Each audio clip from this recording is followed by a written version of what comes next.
You guys currently are on Showtime. Previously, you were on CBS. Is there any news or updates about anything happening with CBS? I have not talked to them, so I don't have an answer for that, but we'll be reaching out to them probably next week sometime. Do you think they still have any interest in mixed martial arts? I hope so.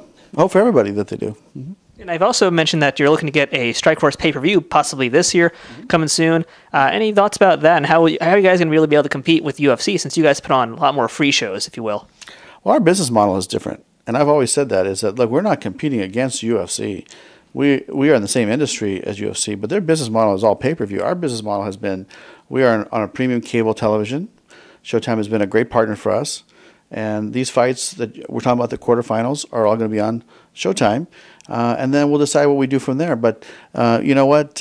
We've proven that you can build stars on Showtime, have great talent, have a great television deal, have great sponsorship, pack arenas, be in the best venues around the country, and you don't have to be called the UFC. Now, one thing I know that you guys don't have, or you can correct me if I'm wrong here. I know UFC has it and Bellator also has it.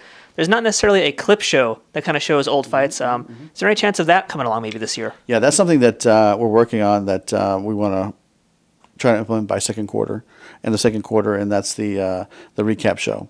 But Showtime has their 360 Fight Camp show, which I think is well produced, and we'll have that conversation with them as well, because I think this tournament should be historically documented, and I think that would be a great plan to do that.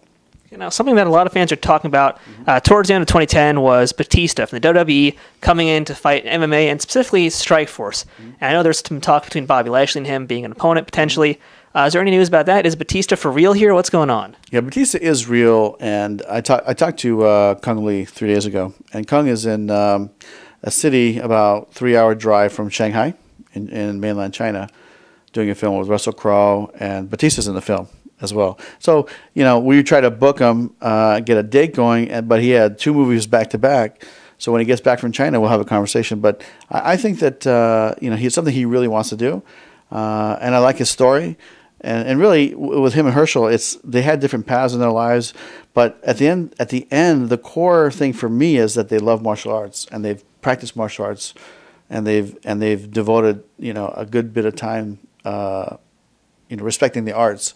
And so, to me, that's the key factor for me, is that these guys have dedicated time to martial arts, and mixed martial arts is the future of martial arts fighting. So Batista wants to do it, and if we can get him in between movies or something, and he's really training at Caesars, where he's identified at his gym, then we'll probably do it.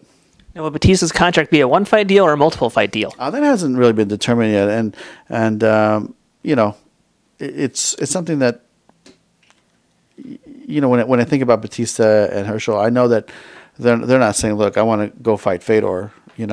They're really, Herschel Walker is a guy that has one fight, and people can't grasp that, because he's such a high-profile guy, one of the greatest athletes of the century, in the world, and such an amazing history here in America, a legend in football, a legend, he's been on 2 Olympic teams. People don't remember this, but he was on that 1980 boycotted Olympic team. I wasn't born yet, so I've got an excuse. As a sprinter. But as a sprinter, he was on that team, and they got boycotted by, I think it was Jimmy Carter at the time.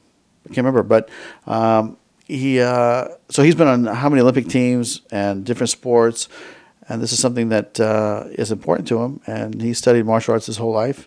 And so that's how the opportunity came to fruition. Okay, now I also want to ask you guys about current situation happening in the UFC. Specifically right now, again, back to pro wrestling, with Brock Lesnar wanting to maybe leave UFC and go to WWE for a few easy pay dates.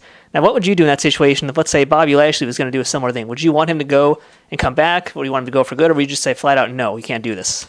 I'll tell you, that's a tough situation, because I know what he means to their shows. And I think the key factor here is, does the fighter really want to fight? That's going to be the key factor. And if the answer is yes, but he wants time off to go do whatever he has to go do, then we can have that conversation. But I think the fighter has to really look inside and say, is this something I want to do? And am I willing to sacrifice what it takes to become a real MMA fighter? And that's really what it comes down to, is that does a fighter really want to do it? So they can only answer that question. All right, well, last question for you in that case then. Fedor Emelianenko, does he still want to do it? Oh, absolutely. When I was talking to M1, they said, we want to fight January 29th. And I said, you can't. It's too late. Because honestly, the ink was drying on Fedor's contract for his multi-fight, multi-year agreement. The ink was still drying when we were trying to put the tournament together, the final touches of the tournament.